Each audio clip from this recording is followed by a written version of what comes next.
Hey guys, welcome back to my another mini vlog. অনেকদিন পর mini vlog নিয়ে আসলাম। তো আগের দিন তোমরা যে গেট রেডি উইথ মিটা দেখেছো, ওই দিন যাচ্ছিলাম আমি আর ভাই মিলে দিদিকে আনতে। ট্রেনের টাইমের অনেক আগেই আমরা রেডি হয়ে গেছিলাম, সেজন্য আমরা খানিকক্ষণ ধরে নাচন কুদন করছিলাম। ট্রেন থেকে নেমে না অটোতে যেতে হয়, আর অটোর মধ্যে আমি ধারে সিট পেয়েছি, আর তবু আমি ভিডিও করা বন্ধ করিনি। হি হি হি। আমরা পৌঁছে গিয়ে দেখি দিদি অলরেডি রেডি হয়ে বসে রয়েছে, আমরা জাস্ট আসবো আর ও বেরোবে। সেই গপাগপ মিষ্টি দিল, মিষ্টিগুলো খেয়ে নিলাম। অ্যাকচুয়ালি না, এখানে এতগুলো মিষ্টি খাওয়াটা সত্যিই অসম্ভব।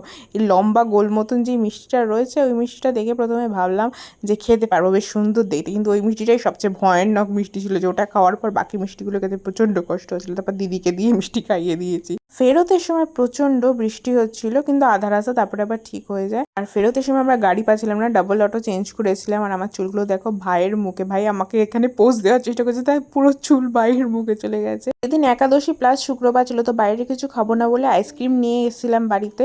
আর আমাদের সবার আইসক্রিম ভালো ছিল, শুধুমাত্র দিদির আইসক্রিমটা পুরো গলে হয়ে গেছিলো। আইসক্রিমের কাঠিটাকে ও চামচ হিসেবে ব্যবহার করছিল। তো দেখাবে নেক্সট ভিডিওটা।